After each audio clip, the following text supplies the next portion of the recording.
A bit like you alluded to earlier on in this conversation, you were feeling that there's a level of comfort and you're just waiting with anticipation for what's next.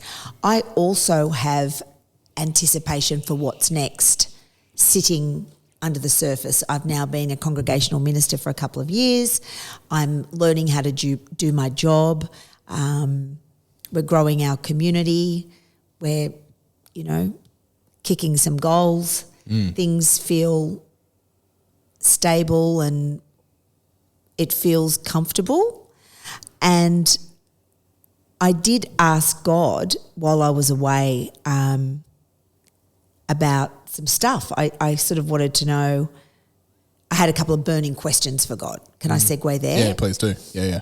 And it sort of feeds into my challenge, and that is being patient and waiting on the Lord. But because I had these 3 days, I was able to sort of sit in it and I had 3 days, so I was going to ask some really specifics. And I wanted to know, because I know I've talked about it before, but when God gave me the words corporate prison chaplaincy, shape, mould, 3 years, and then I went off and I went to uni and I studied theology, and then I went to seminary and kept jumping through all the different hoops, or so it felt, spiritual hoops that I needed to push open this ordination door, if that's where God was having me go. Before I did that, I sat in the shower and I sobbed to God, because I kind of knew that he was calling me into some leadership thing that I went kicking and screaming. But he gave me a vision, because I implored him. I was on the floor in the shower, sobbing, snot out the face, panda eyes, the whole thing. Lord, I need to see what that looks like before I can walk away from my corporate life and into a life that you want of me. And he said, yeah, I want to say that line, you can't handle the truth, Yeah. But he didn't say that. He said, sort of, I don't really want to show you, but I just said, please, I can't do it. I can't do it. I'll say yes if I need to see it. And he started the reel, like a movie reel. And it's almost like I could hear it clicking over in my ear. And I got to one frame. It was probably a couple of frames, but it was movement. And I saw it and I stopped it. I said, I can't do any more. That's enough. So it's really interesting. I haven't worried about that frame. I've talked about the frame and I've shared with very few people what that frame is. But on this 3 days away, I did say to God, when will I see the vision of what you gave me in those frames? When is that? He said, be patient. Know that I am the Lord. Oh, that doesn't help. Be patient. And know that I am the Lord. Okay, so I sat in that and I just submitted to that, of course. What are you going to say? Can't have chuck a tantrum with the Lord. Yeah. But I just sat in that and went, okay, that's the thing. But I know it's sitting there, but I feel like it's bubbling away, and I haven't felt that before. I felt like it's simmering to the top. And I haven't felt that the entire time I've been in ministry. I'm in my 8th year now. Yeah, wow. Yeah, nor have I worried about it. I'm not worried about it. It's just come to my mind. Maybe God has actually prompted me to remind me of that. So maybe when that happens and I find myself in that moment, I'll remember. I'm picturing, I don't know if this will resonate. I don't know if you've seen that movie Soul, Disney Pixar, came out during COVID.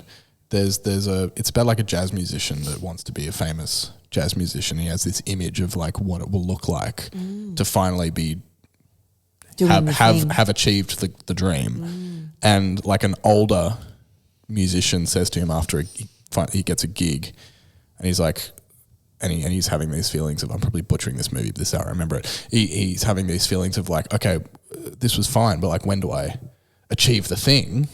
And she tells a story of that this other musician tells him the story of like a fish that wants to reach the ocean. Oh, wow. And the fish's like, yeah, but when do I get to the ocean? This is just water. Oh, wow. It's like, without realizing that like you're already in the thing. you're already doing the thing and learning. Like obviously, like the goal is the thing that keeps you moving, right? I certainly have those things in life, the things that I feel like they will be the big achievements, right? But for me, I'm kind of like, and I've reached a few of those things definitely as life has gone on, and then you have that feeling of like, and so, yeah, I don't know. I just feel like recognizing recognizing water as the ocean, not just. Yeah. Okay, yeah, I'm in the water, but I can't wait to reach the ocean. It's like in Nemo where we go off the drop. Yeah. You're already in it. Yeah. And so I don't know, does this resonate in terms of like, I wonder. Yeah, it does. When you experience that thing that has been shared with you, how much of it will be, oh, I did the thing in this one specific moment, or if it's in chasing the thing, in being obedient to the will of God, like we talked about a couple of weeks ago, not bending the will of God to your will, but actually just allowing yourself to be an instrument to carry out God's will. Yeah. If the thing was actually the carrot that dragged you through all the other stuff, and all that stuff is just as important and incredible as reaching the quote unquote end goal, whatever that looks like. I think the vision, there's nothing I can do to make that vision a thing. There's not anything that I can manufacture or make happen. It will either just happen, it'll just happen and it'll be a thing. And I wonder if it'll happen at a time when God knows I need it to happen, because it's not something I need. It's not, but it has me perplexed because he gave it to me. So would he just give me that for no reason? Yeah, I don't know. Because it was the assurity that's with that assurity and the Holy Spirit prompting of that vision, I then have done what I've done to this point. Not because of it, but prompted by it. Yeah, right. It's so weird. Let's definitely revisit this in another, let's keep checking in on that. Far out. It's a thing. Yeah. Yeah, it's interesting because it's only just popped in, and I sort of prayed with him and I said, when's it going to roll out? What's the deal? Can you just give me some warnings so I can have my makeup right? Yeah.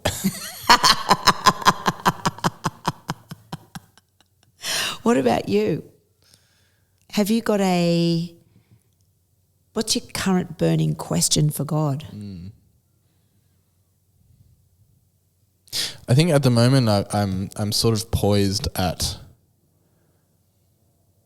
not a crossroads, that not quite the right illustration, but there are a number of options available to me. And I think I'm kind of going, which one?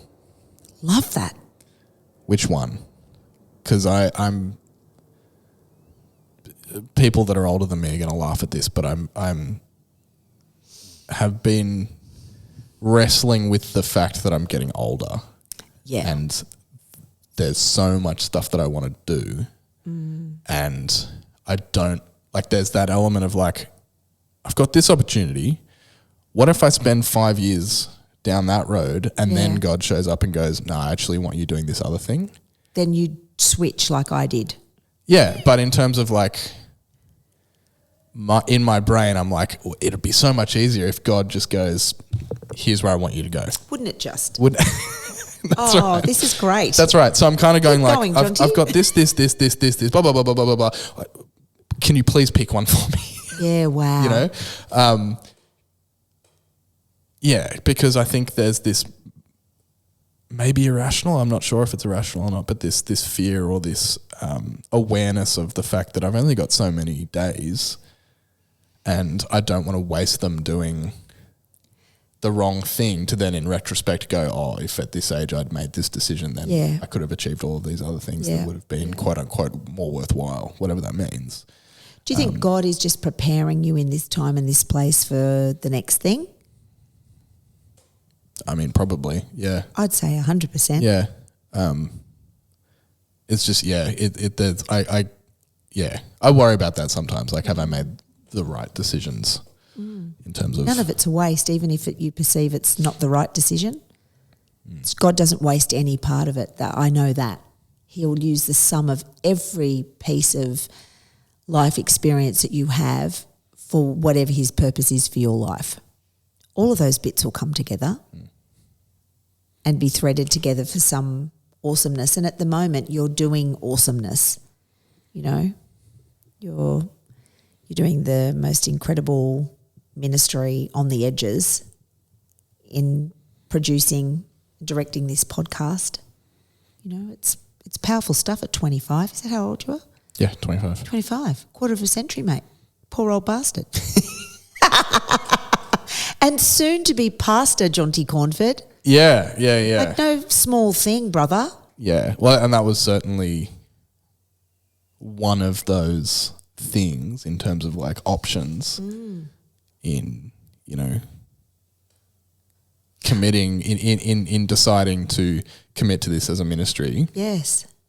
And me being the pastor of essentially Filthy Hope Ministries is what it is really. That's what you are. You know, that's a 2 to 5 year commitment. Yep. In my brain. It's pretty good. I can leave whenever I want. Yeah, you can. You so can. Yeah. But and if like, God prompts you to do that, you do that. That's brother. right. That's right. But in terms of making the decision, it's okay, I've been doing it for 18 months or whatever. Yeah. Some of it part-time, some of it like it's led to this point. Now, time to make a decision. Do you think this is where God is calling you to spend the next 2 to 5 years of your life? I've decided, yes, I think it is. At the expense of some other things, for sure. Except that, I want to challenge you on that. Many times in my life, I've juggled multiple careers. I've worked as a medical exercise specialist, an actor, as a university student, as a ministry agent, all at the same time. We are capable of doing multiple things. And I know you have, the problem with you is you're so bloody gifted and you have so much creativity. It's knowing where to channel your next creative venture. Yes.